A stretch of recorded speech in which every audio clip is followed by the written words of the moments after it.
was crashing. Oh, oh, I thought my dream was ending. Oh, oh, I thought my life was over. Oh, oh, I could not take anymore. But I believe I live to see another day. Oh, I believe I live to see another day. Oh, I believe I live to see another day. Oh, I believe I live to see another day. Oh, and you know what? We didn't believe we would live to see another day, Rose. You know that? Yeah. Good evening. I'm Jeff Koinange, and this is Jeff Koinange live at the Villa Rosa Kempinski. The voice you just heard and the pictures you just saw. 5 years ago, almost to the date, she was 9 years old, diagnosed with cancer, a form of cancer known as Hodgkin's lymphoma. Like I said, she was 9 years old then. But the heart she had and the passion and the will to live made her what she is today. 3 years later, she has been freed of the cancer completely. Miracle, maybe. Tenacity, probably. Fighting spirit, definitely. Rose Nasimiyu, the little princess, is 14 years old, and yes, she did have the opportunity to go to the UK to get her treatment, and yes, she's cancer free. What a story. And I know there are thousands, yes, thousands of Kenyans out there suffering from various kinds of cancers, and children on top of that, suffering from everything from Hodgkin's lymphoma to all types of cancers. We're going to talk about that, try and inspire you, because there is life after cancer. Just ask Rose Nasimiyu, there is life after cancer. You're going to meet her mom later on and her siblings. They are back in Kenya for the very first time in more than 4 years. Unbelievable. Great story. When I first met her, I didn't think she could string 2 sentences together. She stole my heart. She still does. What a beauty. You can start tweeting at Nasimiyu Rose, at Koinange Jeff. The hashtag we're using tonight, we're using 2 hashtags. There's one just simply Rose Nasimiyu. That's one of the hashtags, Rose Nasimiyu. And another one, Cancer Free Kids. If you can fit those 2 hashtags in there, start tweeting, and let's get this conversation going, because many of you, thousands throughout the years, have been asking, where is Rose Nasimiyu? Rose Nasimiyu, your first interview since you came back. Yes. First real sit-down interview. Yes. I am so excited to be here. I'm just really honored to see you again. You know, it's been such a long time. I don't understand what you're saying. What kind of English is that? I'm sorry, I'm kidding. My goodness, look at you. You're like a little, Brit. Really? You look at you, you're a little lady. Oh, thank you so much. Obviously I took my genes from my mom. She's going to be joining us later, right? Yes. So, look, there's so much to talk about. So let's start from the beginning. So you come on my show 5 years ago. And you had just been diagnosed with Hodgkin's lymphoma, which a lot of us didn't even know what that is. Explain to us, first of all, what Hodgkin's is, and then we'll go on. Hodgkin's lymphoma affects your lymph nodes and your tissues, and it's one of the more treatable cancers. Yeah. There's non-Hodgkin's, which is a bit harder to treat, but I could say I was lucky, which is not really. Because they detected it early. They detected it early, definitely. And then it was treatable. But then, remember, in the beginning, you used to go to Kenyatta National Hospital for treatment. I used to go. I went there to visit some kids. Okay. But it was really tough for me. The medicine was really intense. Yeah. It was really, really hard. But there's some people I really would like to thank. Go on. I'd like to thank Mrs. Dorothy Nyong'o. Oh. Without her, I wouldn't have even met you in the first place. Really? Yeah, she's an amazing inspiration. I'm sorry, you didn't know who I was? No, I wouldn't have met you. I wouldn't have come to see to the bench. Is that Zawi's mother? Is that Okay, go on. And then I'd like to thank you, obviously, For what? for the opportunity you gave me. No, carry on. Thank all the other people. I'd like to thank Bob Collymore. He's an amazing person, and he's such a good friend. Bob? Yeah. The bald guy? Yeah. He's such an amazing person, and he's so hardworking, and he's just an inspiration. I'd like to thank AAR. The work they do is so good. The people they help out there, they make such a difference.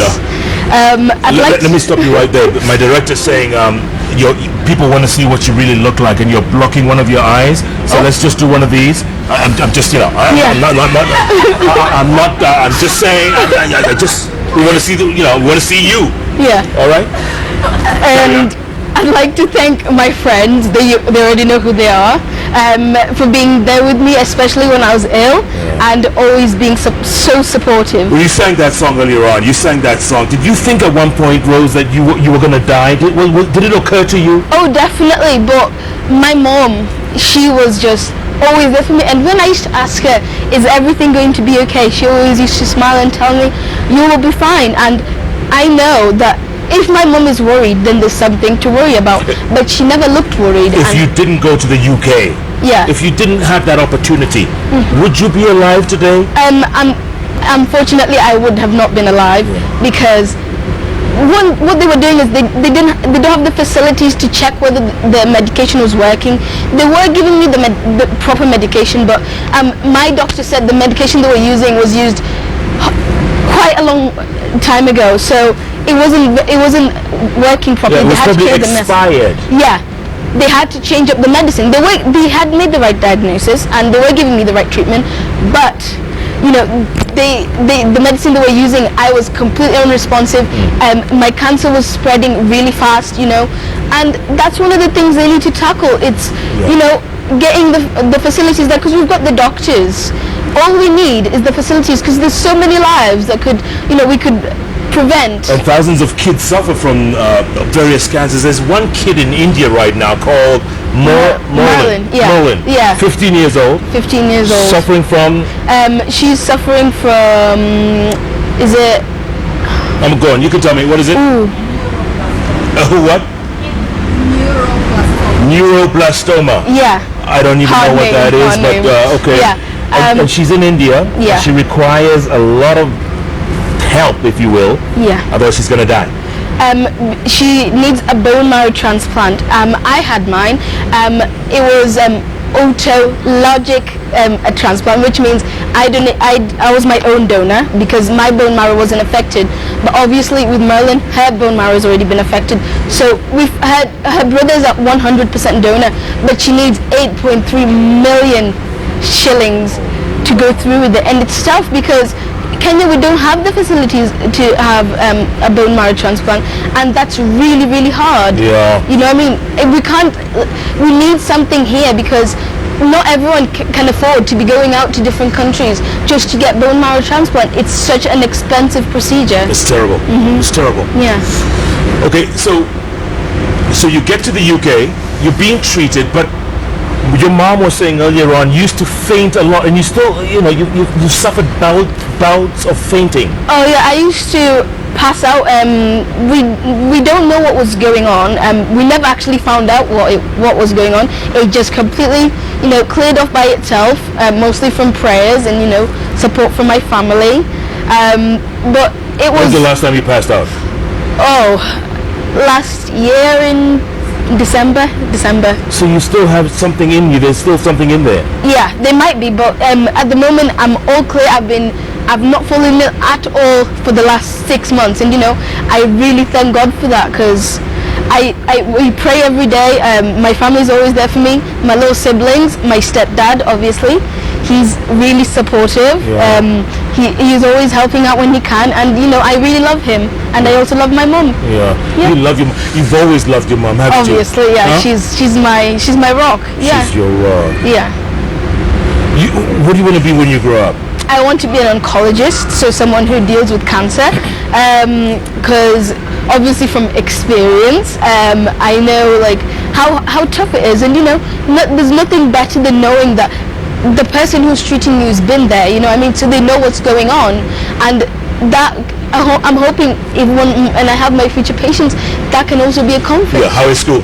Oh, school is really great. I'm loving all my subjects. Physics, Little tough. a little tough. Yeah, yeah. It Physics. happened with us too. Yeah. Chemistry, You're acing it. favorite Come chemistry. on. Biology. Biology, I love biology. Yeah. But, the anatomy is just really interesting, Really? you know. Yeah. I used to love PE. Oh, I love PE, obviously. all right, Netball and badminton. Okay, all right. Yeah. You play? I play. Are you any good? Yeah, mostly. I don't know. Yeah. A little bit. I'm okay. Yeah. Mum was amazing at netball Yeah. when she was younger. I can't get over that accent, you know. I can't understand half the things you're saying, but I'm just nodding and I'm just saying, "Aya sawa tu ya, endelea tu." Ningetuongelesha Kiswahili lakini But you know, you've turned out to be such a beautiful little lady, you know. thank you so Honestly. much. Yeah. I Who mean, would have thought? I mean, yes. Yeah. Yeah.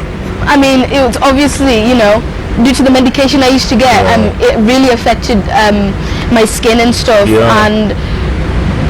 But it's all about, like, you know, getting better process, and it's about you believing that you're gonna get better, and it's the effort that you put in. Because even though, like I said before, even though your medicine can take you so far, you have to believe that you're gonna get better. Because if you don't believe, then what's the point? There is no point. And you know, that's the exact point, Rose, because a lot of people, they lose hope immediately. Yeah. You declared, you know, you have cancer, and it's downhill from there. Yeah. And there's a lot of kids, I want you to look at that camera over there before we go to break.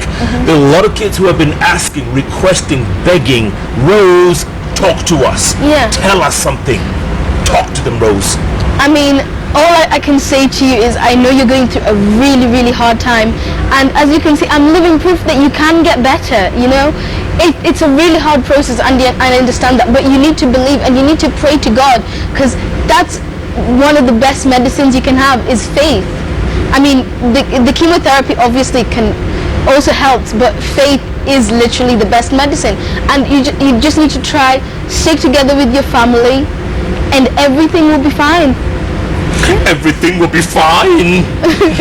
What English is that?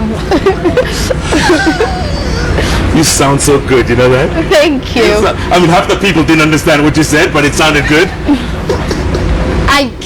People keep telling me I've got an American accent. But Really?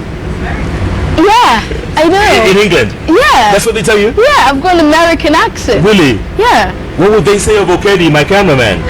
I don't know. And then they say, but then when I come here, they say I've got British accent. So Yes. I don't know where I am. Very confusing, Yeah. But it's good though. Yeah. But okay, look, life in London hasn't been that rosy. Let's face it, rosy. Pardon the pun. it hasn't been that rosy, right? No.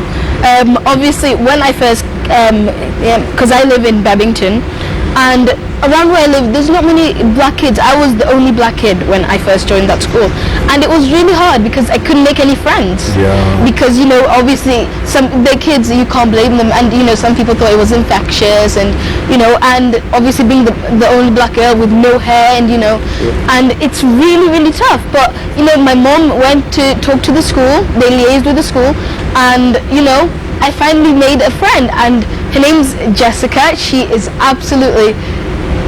the most loyal person you could ever meat. Does she know about your amazing. illness? Oh, she knew about my illness. Yeah. She was there through the whole thing until I got better. Yeah. And let's not forget, your mom was working like 2-3 jobs. I mean, she was. She was absolutely inspirational. No matter what, she was always smiling. Yeah. And even though she had, Erin had just been born, my little sister. Yes. And you know, we're gonna meet her later. Yeah, I'd just gone in for my bone marrow transplant, and you know, I was in there for 6 weeks in isolation, and Erin was obviously a hospital baby because, you know, she was there for quite a while. Yeah. And, you know, having a sick child and a newborn baby, it's really, really hard, you know what I mean? And, you know, she's having to change me all the time because obviously I don't want all the people to see me, the nurses to see me like that, you know what I mean? Yeah. And it was, you know, she was just so supportive, and she was just really strong. She's such a strong woman. And the other thing about you, before we go to break, the other thing about you is you never wanted people to feel sorry about you, right? No. You don't want them to look at you with pity. No. And the same thing with kids out there with cancer. Yeah. What you need to do is you don't let people look at you with pity. Let them look at you with pride and inspiration and see that you can do this. You know what I mean? Because if you've got cancer, you're already a really strong person and you're really brave because you wouldn't be alive now. You know what I mean? And that's what you need. You just need to keep believing and keep on now because you're gonna make it. Absolutely. Great. You have such an incredible spirit. Did I ever tell you that the first time I met you, I did not want to interview you initially? Did your mom tell you? Yeah, she did tell me that. Yeah. You know, what am I going to talk about with a 9-year-old? Yeah. Yeah, I understand that, you know. But you killed the show, you know that? Thank you so much. You killed the show. Oh, thank you. You killed me. Oh, well, you're still alive, well, so. Barely. Barely. But, you know, it's mostly, people underestimate, you know what I mean? You? Yeah. I underestimated you. Yeah. I admit it.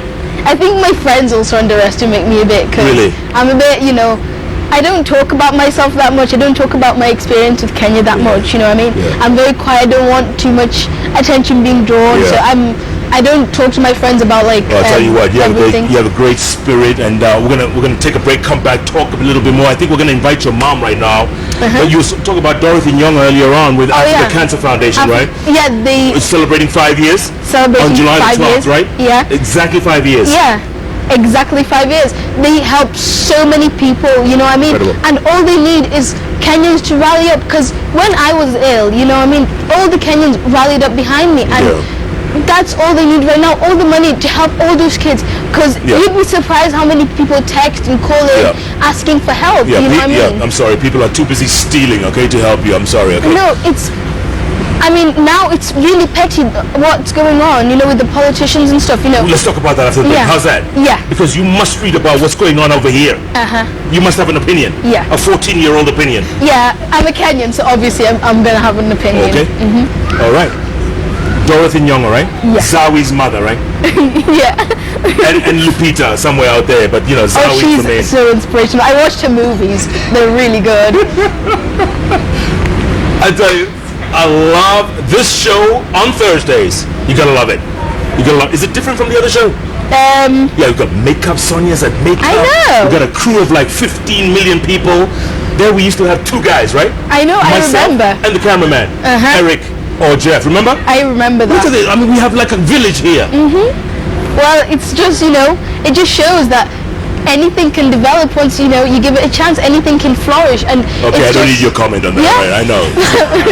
What is this? You're an expert now on my show? Jesus. Keep tweeting at Nasimiyu Rose at Koinange Jeff. The hashtag, 2 of them, Rose Nasimiyu and Cancer Free Kids. Where's that t-shirt? Throw me that t-shirt over there. Yeah, let me show that to the audience as we go to break. Thank you, Brayo. Instagram, Nashkuru.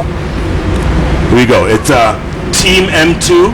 Brayo, zoom into that, because one of these kids, a kid called Mikel, died 3 months ago from cancer because he couldn't get the aid he needed. The other one is the one that Rose was talking about, Merlin. Yeah, Merlin, who's in India, 15 years old, needs your help. And on the back of this, hashtag Cancer Free Kids. I tell you folks, if you believe, you can achieve. Look at this bundle of joy here. Living proof, walking, talking, living proof that you can beat cancer. Jeff Koinange live at the Villa Rosa Kempinski is going to take a break. Come back. We're going to talk to Rosie's mother. All her siblings are here. All those little English kids are here. You're going to see them shortly. Let's take a break. We'll be back in a moment.